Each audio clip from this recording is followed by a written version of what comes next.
Olá, tudo bem? Vamos começar esse vídeo, que é um estudo da série Estudos Espíritas, agora estudando os criminosos arrependidos. E estamos no segundo estudo. O primeiro vou colocar aqui no card. Dessa vez é sobre o espírito Lemaire.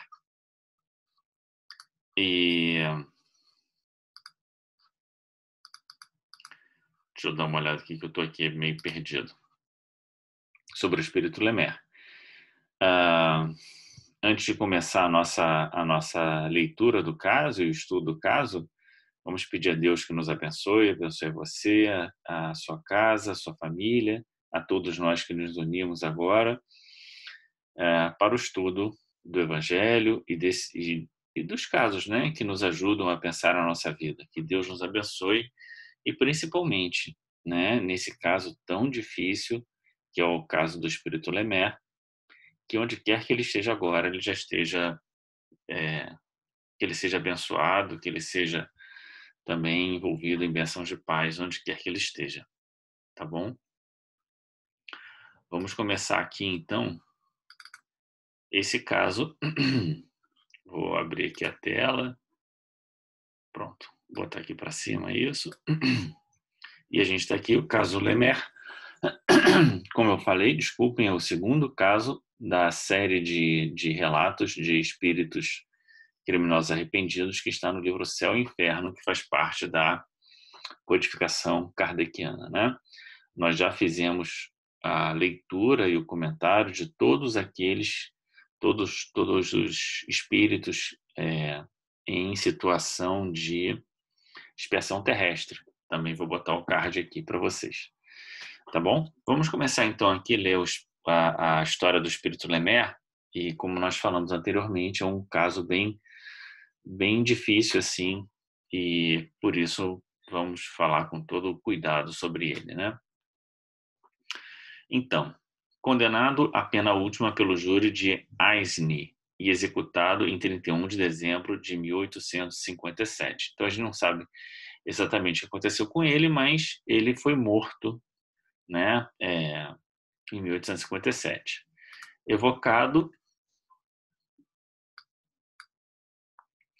em 19 de janeiro de 1858. Então, um mês depois dele ter sido executado, ele foi evocado. Vamos ver como é que foi a conversa dele com os médiuns da Sociedade Espírita de Paris. Aqui estou, ele diz, vendo-vos, que sensação experimentais? A da vergonha. Retivestes os sentidos até o último momento? Sim. Então ele estava consciente até o último momento, né?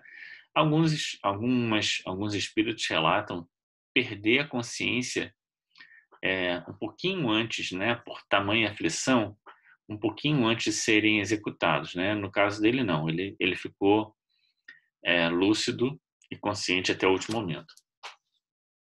Após a execução tivesse imediata noção dessa nova existência, eu estava imerso em grande perturbação, da qual, aliás, ainda não me libertei. Então, a ideia, né, de uma perturbação que acompanha o pós-morte, né?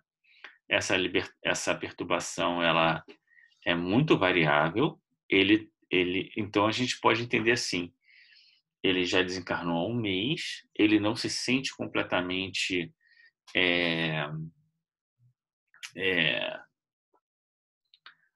tranquilo, né? Ele está sentindo ainda, né, as repercussões daquilo que lhe aconteceu, né? Mas ele é capaz de conversar, ele é capaz de falar, ele não está num estado de perda de consciência, né? Ele está ali conversando, está falando. Senti uma dor imensa, afigurando-se-me ser o coração que sofria. Vi rolar não sei o que aos pés do cadafalso. Vi o sangue que corria e mais pungente se tornou minha dor. Certamente o que ele viu rolar é a cabeça dele, que ele foi decapitado. Era uma dor puramente física, análoga a que proviria de um grande ferimento pela amputação de um membro, por exemplo?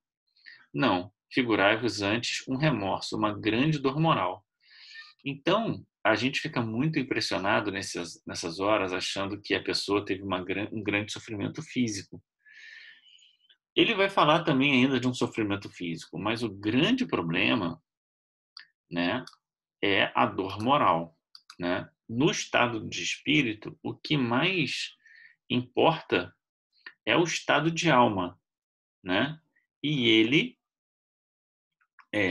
vamos dizer assim, teve a dimensão do problema quando ele é executado, né? E aí ele teve uma grande dor moral. Mas a dor física do suplício, a que experimentava o corpo ou o espírito? Quem experimentava a dor física do suplício? A dor moral estava em meu espírito, sentindo o corpo a dor física. Então, a dor física é limitada ao corpo, né? No próprio céu e inferno, fica claro que quando o espírito está completamente liberto da matéria, ele não tem mais experiência de dor física. Ele pode ter a reminiscência dessa dor, mas ele não tem dor física. O que ele tem é dor moral. Mas o espírito desligado também dela se ressentia. Então é muito mais um ressentimento do que um sentimento, vamos dizer assim, né?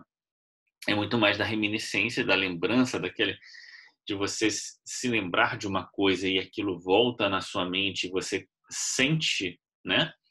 Do que propriamente tá ali ser resultado de uma ferida, né? Como a gente tem fisicamente, bota o dedo na ferida e sente, né? O espírito não tem mais para sentir. O que daria dor física é a ligação entre o corpo e o espírito que já se rompeu, não tem mais dor física, mas ele tem um ressentimento, né? Ele tem uma repercussão disso. Mas o pessoal da Sociedade Espírita de Paris ainda muito muito preso à ideia da dor física, né? Visto o corpo mutilado, vi qualquer coisa informe, a qual me parecia integrado. Entretanto, reconhecia-me intacto, isso é, como eu era mesmo.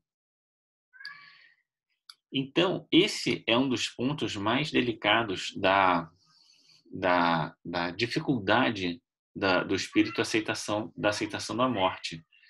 Ele pode até ver o corpo dele, mas ele se vê como ele era, né?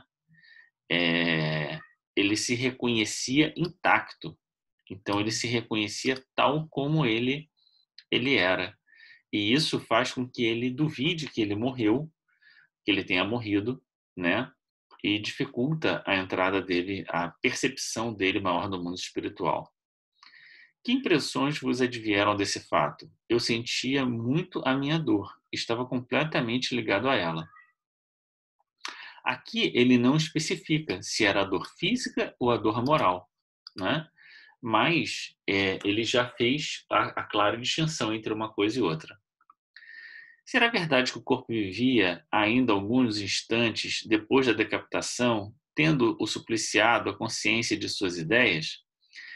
Eu acho que essa pergunta aqui foi para algum espírito que respondeu, e não para o próprio Lemer, porque está tratando o Lemer como um terceiro, né? Tendo supliciado.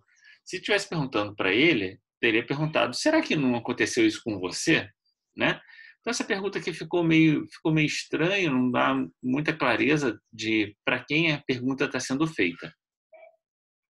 E a resposta também parece de um espírito outro, e não do próprio espírito, né? Vamos ver a resposta. O espírito retira-se pouco a pouco. Quanto mais eu retenho os laços materiais, menos pronta é a separação. Então, isso aqui é uma coisa que a gente já sabe, né? Vamos ler a questão de novo. Será verdade que o corpo vive alguns instantes depois da decapitação, tendo supliciado a consciência de suas ideias? Então ele vai responder: o espírito retira-se pouco a pouco, né? Então, quanto mais preso o espírito está ao corpo, mais não é uma retirada imediata, né? Então, cortou a cabeça, o espírito separou. Não é assim. Ele morreu e aí tem um tempo da desencarnação. Então, ele diz: menos pronta é a separação do espírito com o corpo, né? Mas um mês passado ele já está desligado do corpo, né? Dizem que se é notado a expressão da cólera e movimentos na fisionomia de certos supliciados. Aqui também parece que é uma pergunta para o espírito, mentor, né? E não para o Lemer. Como se esses quisessem falar: será isso efeito das contrações nervosas ou de um ato de vontade? Da vontade, visto como o espírito não se tem desligado. Então, o corpo é, é, já é considerado morto, mas como ainda tem alguma ligação, né, perispiritual, né, pode ser que ainda ele expresse alguma vontade do espírito. Aí volta a pergunta para o Lemer. Vamos ver aqui, ó. Qual o primeiro sentimento que experimentastes ao entrar na vossa nova existência? Agora foi para o Lemer, né? Um sofrimento intolerável, uma espécie de remoto pungente, cuja causa ignorava. Então, ó, remorso, né? Esse é o termo que ele já tinha usado aqui atrás. Vamos ver aqui. Antes um remorso. Ele estava sentindo uma grande dor moral.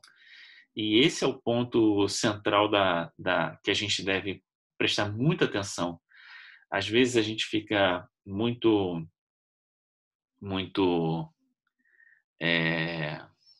impressionado ou fica muito preocupado, não é, com sucessos e alegrias passageiras, mas a gente deve se preocupar com o que nos pode trazer remorso ainda nessa vida ou na vida espiritual. Acaso vos achasse reunido aos vossos cúmplices concomitantemente supliciados? Infelizmente sim, por desgraça nossa, pois essa visão recíproca é um suplício contínuo, exprobando-se uns aos outros os seus crimes. Então esse é um ponto que tem no Livro dos Espíritos, uma pergunta sobre isso, a visão que a pessoa tem, né, dos cúmplices, né, daquelas pessoas, né, você ficar voltando às cenas que você viveu, com as pessoas que você viveu, aquilo vai te dando uma gastura, e isso é parte da expiação que o espírito passa, né? Então essa visão recíproca é um suplício contínuo, cada um exprobando os seus uns aos outros os seus crimes, né? Quer dizer, é como se a lembrança, o reviver dessas situações voltasse continuamente à presença, à memória daquelas pessoas e umas com as outras, né? Porque eles eram cúmplices, né? Então eles fizeram juntos. E isso é uma das principais expressões do processo expiatório dos crimes cometidos no mundo espiritual. Então, às vezes, você não tem uma vítima direta, você pode ter uma vítima indireta. Então, aquilo que você fez causou muito mal a pessoas, né? O caso, por exemplo, que a gente leu, né? Do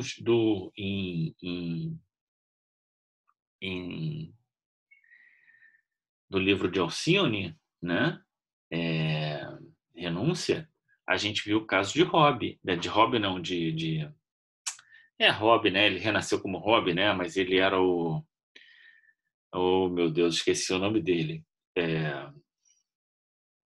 Antero? Acho que é Antero, né?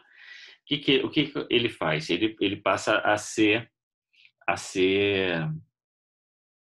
é, a comprar e vender escravos, né?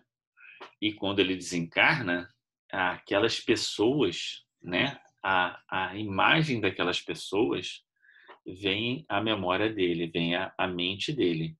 Talvez ele nem as conhecesse diretamente, mas aquilo que ele fez acaba repercutindo e a imagem das pessoas vai aparecer na mente dele como um processo expiatório dos crimes cometidos. Tendes encontrado as vossas vítimas? Vejo-as, são felizes, seus olhares perseguem-me, visto que me varam o ser e debalde tento fugir-lhes.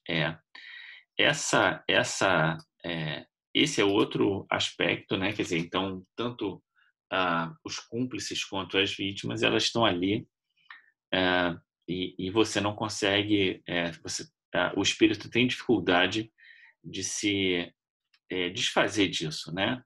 Desfazer dessa impressão. Tem um tempo para o espírito conseguir se desfazer dessa impressão.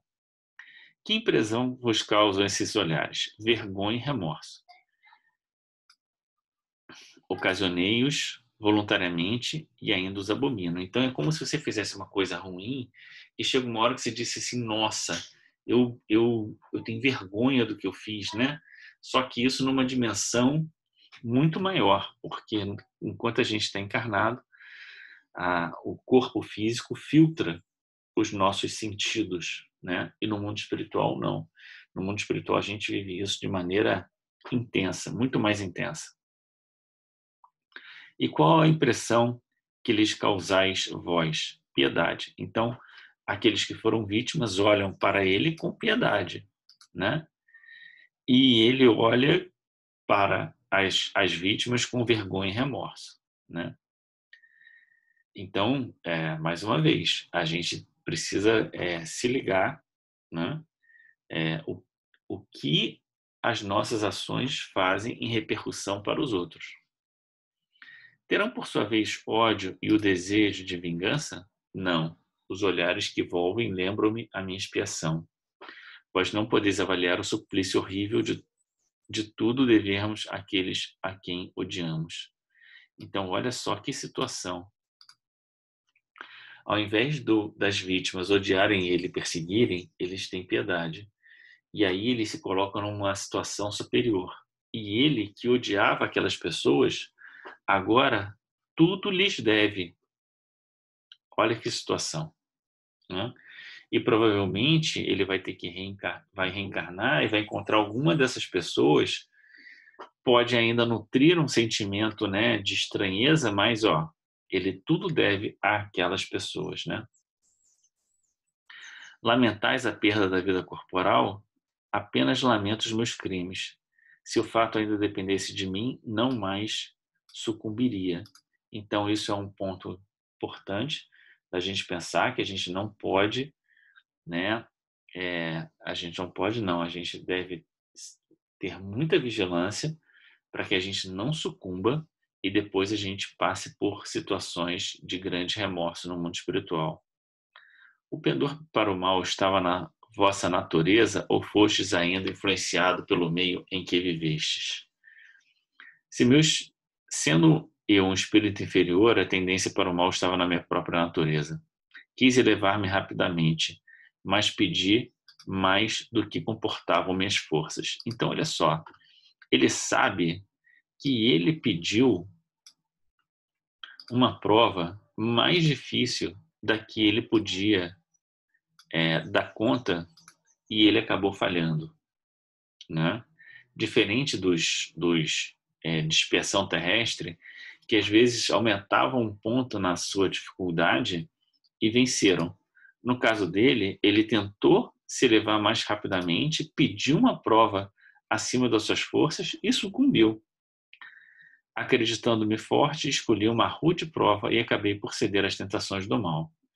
Então ele talvez tivesse que pedir uma prova mais, né, nem tão difícil assim, para que ele pudesse conseguir ascender um pouco mais lentamente. E a gente pode perguntar, mas por que os espíritos superiores deixaram isso acontecer? Deixaram porque é parte do livre-arbítrio do espírito, né? Ele quer tentar, dá chance para ele tentar, de repente ele consegue, né? Mas isso é uma forma de amadurecimento do senso moral que a gente estudou já no Evangelho segundo o Espiritismo, né? Nos estudos do Evangelho, que eu vou deixar no final desse vídeo, né? A chamadinha dos estudos do Evangelho. o amadurecimento do senso moral para que mais para frente ele consiga vencer. Se tivesse recebido os sãos princípios da educação, ter-vos-ia desviado da senda criminosa? Sim, mas eu havia escolhido a condição de nascimento. Então, parte da dificuldade que ele se autoimpôs foi não ter uma educação religiosa, né? E aí ele acabou sucumbindo. Acaso não vos poderia ser feito homem de bem?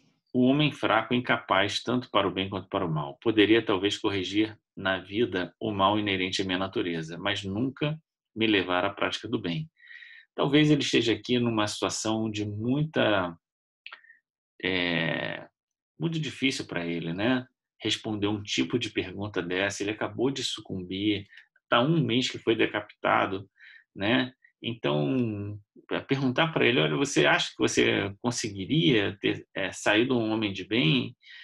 Ele está completamente arrasado, né? Então, esse tipo de resposta, esse tipo de pergunta, esse tipo de resposta, não levam a uma conclusão muito clara. Deixa ele, ele ter mais consciência do mundo espiritual, sair desse estado de perturbação, né? E aí voltando a conversar com o espírito, né? Numa nova oportunidade, talvez ele desse uma outra resposta. Quando encarnado acreditáveis em Deus, não. Mas dizem que à última hora vos arrependestes, porque acreditei num Deus vingativo. Era natural que eu temesse. Então ele acreditava num Deus vingativo, né? E que naquela hora ele estava sendo vingado. E agora o vosso arrependimento é mais sincero? Pudera. Eu vejo o que fiz. Então ele tem um arrependimento derivado não tanto da crença em Deus, mas muito mais pelo resultado daquilo que ele fez. Que pensais de Deus então? Sinto e não compreendo. Então, isso aqui já é um ponto importante para ele, né? Que não acreditava em Deus, acreditava num Deus vingativo, mas agora, por mais que ele não compreenda Deus, ele pelo menos percebe que há algo maior, né? Há uma força maior na vida, né? Parece que foi justo o castigo que vos infligiram na terra? Sim. E não é comentado o que ele fez, né? Esperais obter o perdão dos vossos crimes? Não sei. Então ele não tem clareza de nada que dê suporte, dê um consolo para essa ideia do perdão dos crimes, né? Nem mesmo a ideia de que Deus poderia perdoá-lo. Como pretender repará-los? A ideia da reparação é a ideia central, de que não basta apenas ser perdoado, não apenas se arrepender, mas é preciso fazer a reparação por novas provações, conquanto me pareça que uma eternidade existe entre mim e elas. Bom, ele acabou de desencarnar. Então, quando é que ele vai ter a oportunidade de passar por novas provações, né? E quando é que, ao final de tudo isso, ele estará reabilitado com a lei, né? Então, é algo que a gente deve pensar muito, inclusive, se a gente for pedir uma prova que seja maior do que aquilo que os espíritos estão indicando para a gente. Porque pode ser que a gente sucumba e isso faça com que a gente leve, né? A gente já comentou também no vídeo anterior, né? Gaste aí um tempo enorme de recuperação. Onde vos achais agora? Estou no meu sofrimento. Perguntamos qual o lugar em que vos encontrai, perto do médium. E é curioso que ele não diz que ele está num umbral, numa colônia. Ele não diz isso, né? Ele está no sofrimento dele, né? Quer dizer, ele não aponta como se houvesse um lugar específico no mundo espiritual, né? Mas ele diz perto do médium. Naquela hora ele estava ali, né? Uma vez que assim sob que forma vos veríamos se tal nos fosse possível ver-me sob a forma corpórea, a cabeça separada do tronco. Então ele não conseguiu resolver isso ainda. né? Mas ele está dizendo, vocês vão me ver com a forma que eu tenho. Podereis aparecer-vos? Não, deixai-me. Né? Aqui o Espírito começa a dar sinais poxa, me deixa um pouco, né? já não falei suficiente? Poderias dizer-nos como vos evadistes da prisão de Montdidier? Nada mais sei. É tão grande meu sofrimento que apenas guardo a lembrança do crime. Deixai-me. Ele não tá cansado, ele está ali numa situação de ainda muito remorso no mundo espiritual, né? Vivendo no sofrimento dele, né? E claramente ele já está começando a entender ou perceber essas perguntas como meio, né? Nossa, tá um espezinho, tá é, é, querendo saber demais da conta e eu aqui nesse sofrimento, né? Poderias concorrer para vos aliviar desse sofrimento? Fazei votos para que sobrevenha a expiação. Bom, e terminou então aqui o caso do Lemaire. Esse caso, ele mais uma vez, né, vai nos falar sobre as dificuldades, né, de grandes crimes praticados, né, porque ele deve ter feito alguma coisa muito grave para ser para ter a pena de morte, né? Mas nós poderíamos ainda pensar que o quanto pequenos delitos morais, e quanto mais a nossa consciência ela vai incorporando, né, e a gente vai tendo maior noção do bem e do mal, quanto a gente vai tendo pequenos remorsos, né,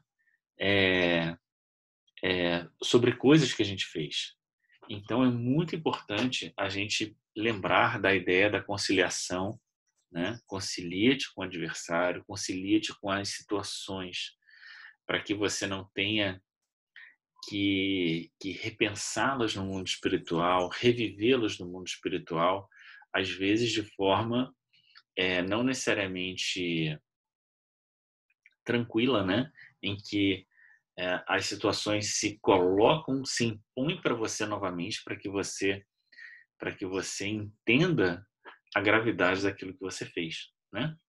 Daquilo que nós fizemos, né? Porque todos nós estamos no mesmo caminho. Então é importante a gente pensar na grande lição que é o vigiar e orar, para que a gente não entre em tentação ou não caia em tentação, dependendo aí da interpretação que você queira. Mas é importante, por isso a ideia também tão importante do caminho reto, né? Não se desviar do caminho, procurar fazer o melhor, procurar fazer com sinceridade, ter o coração puro, né? Para que a gente possa não se arrepender depois daquilo que nós fizemos e do tempo que nós gastamos. Tá bom? Foi um prazerzão ficar com você até aqui. No próximo vídeo, nós faremos ainda a sequência do estudo dos criminosos arrependidos com o próximo relato para nós, tá bom? Um grande abraço, obrigado e tchau.